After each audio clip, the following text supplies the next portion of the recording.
সময়টা 16 ডিসেম্বর 1971। এক মহান নায়কের হাত ধরে বাংলাদেশ পেয়েছিল স্বাধীন দেশের পরিচয়।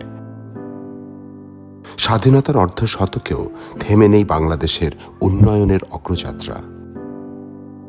বিশ্বের সাথে তাল মিলিয়ে বাংলাদেশ এখন এশীয় ও প্রশান্ত মহাসাগরীয় অঞ্চলে হয়েছে 13তম বৃহৎ অর্থনীতির দেশ।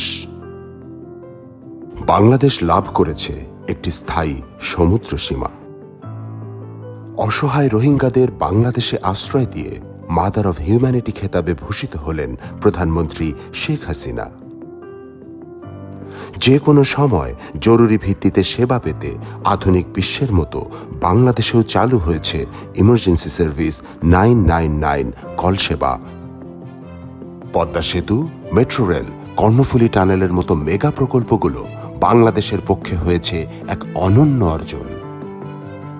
এই ধারাবাহিক অর্জনের মাঝেই বিজয় উল্লাস বারে বারে ফিরে আসুক কোটি বাঙালির প্রাণে। এই প্রত্যাশায় আল আরাফা ইসলামী ব্যাংক লিমিটেডের পক্ষ থেকে সবাইকে জানাই বিজয় দিবসের শুভেচ্ছা।